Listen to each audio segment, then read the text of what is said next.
Assalamualaikum warahmatullahi wabarakatuh. Kenapa saya katakan Jokowi dan Roy Suryo sama-sama mulai panik dengan polemik terakhir ijazah palsunya Jokowi? Kita lihat dulu, kenapa Roy Suryo jadi panik? Karena Jokowi sudah menemukan perisai untuk menahan serangan Roy Suryo dan kawan-kawannya. Nah, kenapa saya katakan begitu? Seperti yang kita ketahui, Roy Suryo berpegang kepada skripsinya Jokowi. Skripsi itu di mana? Di UGM. Kalau ijazah, ya gampang saja kawan-kawan. Kalau yang diperiksa sekarang ini di Barreskrim Polri, bisa-bisa itu asli atau asli tapi palsu. Bisa kan? Kenapa begitu? UGM bisa aja direkayasa untuk menerbitkan ijazahnya itu sekarang. Bukan dulu tahun 1985. Tidak. Lah, kenapa bisa UGM menerbitkan begitu? Gampang saja kawan-kawan. Rektor itu ditetapkan oleh siapa? Rektor itu ditetapkan oleh Menteri Dikti. Menteri Dikti. Menteri Dikti itu dulunya diangkat oleh siapa? Oleh Presiden. Pada waktu itu siapa? Jokowi. Jadi rektor UGM ataupun dekan-dekannya itu masih dari sana-sananya. Oh, di uji forensik Mabes Polri, apakah ketahuan nanti ijazah itu asli atau palsu? Siapa yang mengangkat Kapolri? Kan pertanyaannya sangat sederhana. Apakah mungkin kepolisian akan mengatakan ini ijazah palsu? Sangat di luar logika. Dan logika ini yang tak masuk di akal publik ini dicegah oleh Jokowi. Dicegahnya bagaimana? Apakah itu ijazah palsu atau asli tak dipedulikan masyarakat lagi sekarang kan? Tapi titik baliknya sebenarnya titik serangan dari Roy Suryo ini sudah ditemukan oleh Jokowi. Skripsi skripsi Jokowi itu permasalahan yang paling besar sekarang. Dari situ Roy Suryo berpijak menyerang Jokowi dan sekarang sudah ditemukan oleh Jokowi. Dari mana? Ya harus dibereskan di UGM-nya. Dibereskan dengan cara apa? Biasalah, kalau dari dulu kan tahu Pak Jokowi ini kalau mau menghabisi orang lain yang tak mau kerjasama dengan dia, tak mau menerbitkan atau mengatakan bahwa ijazahnya itu asli atau palsu, atau mengatakan ijazahnya palsu atau direkayasa, direkayasanya asli atau palsu, orang itu harus diserang habis-habisan. Sekarang serangannya kenapa? Atau bagaimana cara Jokowi menyerangnya? Begini kawan-kawan, ada tuntutan baru ke UGM. Tapi alasan orang ini menuntut ke UGM, menuntut UGM, menuntut. Bahkan dosen pembimbing Pak Jokowi, Kasmujo pun dituntut oleh orang ini. Tapi yang menarik, alasan orang ini untuk menuntut. Alasannya bisa kita jelaskan, dia di posisi mana. Padahal dia mengatakan, narasinya saya tidak berpihak kemana-mana. Biasalah seperti dari para yang sebelah sana itu mengatakan tidak perlu kita urus, kita kecilkan masalah ini. Bahkan Mahfud MD tak peduli dia ijazah Pak Jokowi itu asli atau palsu. Di mana mereka berpihak sebenarnya dan narasinya jangan kita urus masalah ijazah itu lagi. Banyak masalah yang besar lagi. Tak perlu diurus-urus itu. Itu artinya dari mana, pihak mana di kawan-kawan. Dan ini alasannya yang luar biasa, lucu alasannya. Universitas Gajah Mada digugat di Pengadilan Negeri Sleman terkait status ijazah Jokowi. Penggugat ingin UGM membuktikan keaslian jejak akademik Jokowi di kampus. Antara pendukung dan bukan pendukung. Jadi kalau saya sih tidak berpihak kemana-mana. Cuma saya melihat efeknya daripada kegaduhan ini terjadi penurunan nilai rupiah terhadap nilai dolar Amerika. Sampai ke situ, Pak Komardin, yang Anda lihat? Ya. Efeknya sampai ke situ, ke penurunan dolar? Iya, Alasan yang tak masuk akal.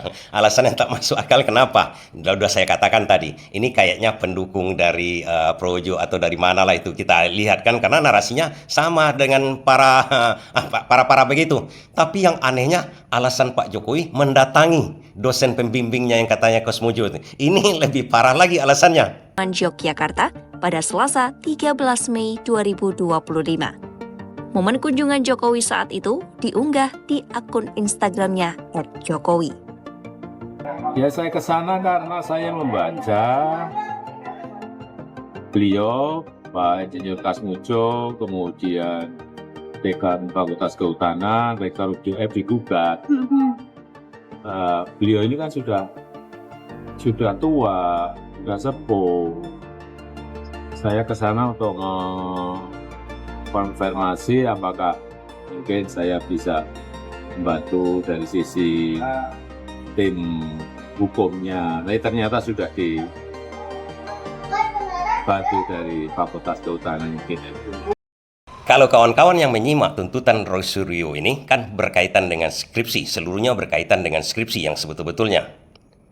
Apakah orang bisa diseret-seret kalau tanda tangannya tak ada di situ? Tanda tangannya dulu itu tak ada di situ. Bisakah dia dituntut itu? Kecuali dia mensahkan skripsi yang tak lolos. Itu baru bermasalah. Kemudian kalau tanda tangannya dipalsukan, malahan dia korban, bukan dibantu sebagai orang yang digugat. Dan sekarang secara logikanya dulu, kenapa orang dari Makassar menuntut UGM? Dari mana itu? Dari jauh. Seakan-akan, seolah-olah bukan pendukung Jokowi menuntut dia, tapi tiba-tiba Jokowi datang ke dosen pembimbingnya tersebut. Ada apa ini? Apakah tidak salah netizen mengatakan yang menyuruh menuntut UGM itu adalah pendukungnya Jokowi untuk membela Jokowi? Dengan cara menyerang UGM akan merekayasa seluruh administrasi di bawahnya. Sehingga komplit. Ini yang ditakutkan oleh Roy Suryo, direkayasa semuanya. Dan setelah direkayasa komplit semua sesuai dengan administrasi, kemudian KKN-nya ada, kemudian skripsinya sempurna. Bukan skripsi yang dilihat oleh Roy Suryo kemarin itu. Skripsi itu dah pergi kemana-mana. Sekarang skripsi yang baru. Itu yang ditakutkan. Itu yang membuat panik Roy Suryo. Kalau itu dilaksanakan UGM. Karena UGM pun tak mau dituntut, tak mau diseret-seret di situ. Dia akan sempurnakan sebuah karya rekayasa. Karena tuntutan ke UGM itu kan disimpan oleh Roy Suryo sekarang ini. Dia cuma menuju ke Jokowi saja. Tidak ada yang lain-lain. Yang lain-lain sengaja dibuat Roy Suryo ke pihaknya. Nah, sekarang itu diketahui oleh Jokowi. Sepertinya diketahui begitu. Dibuatlah seolah-olah pelaporan tadi itu. Dan kemudian Jokowi dengan gercep datang ke Kosmojo. Untuk membuktikan kepada publik ini adalah dosen pembimbingnya. Nah, itu kan udah sempurna. Ngapain pula Pak Jokowi takut lagi? Kalaupun ijazahnya itu palsu, misalnya. Palsunya begini, diterbitkan oleh UGM, diperiksa di Baris Krim sekarang, di forensik Baris Krim. Artinya tetap UGM yang menerbitkan. Tapi tak sempurna skripsinya tadi. Kan itu. Tapi sekarang sudah diantisipasinya semua. Antisipasi semua. Kenapa dia panik lagi? Nah, ini yang lebih gawat lagi kawan-kawan. Ini yang membuat Jokowi jadi panik. Yang terakhir, Megawati. Statement Megawati ini memang tak menyatakan secara spesifik itu adalah masalah ijazah palsunya Pak Jokowi. Tapi dia menyentil. Kalau memang benar,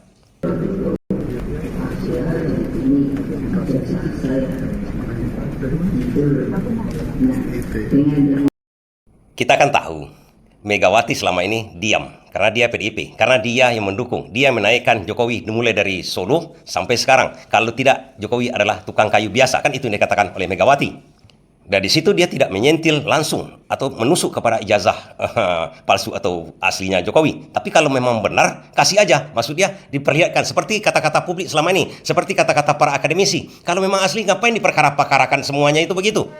Mungkin karena Megawati sudah muak dengan kasus ini. Karena kawan-kawan harus tahu, kalau seandainya Jokowi ini ijazah memang palsu, PDIP akan terseret-seret habis itu. Jatuh harkat dan martabatnya juga di depan publik. Kenapa begitu? Dia yang pertama-tama mengusulkan di Solo kan jadi wali kota, kemudian jadi gubernur, kemudian jadi presiden. 2 periode lagi kan? Nah, kalau di PDIP berlaku doktrin. Apa yang dikatakan oleh Megawati itu seperti sabda, seperti firmannya Tuhan di situ, di PDIP itu. Dan jangan lupa, di PDIP lah saksinya sebetul-betulnya ijazah Pak Jokowi itu asli atau palsunya.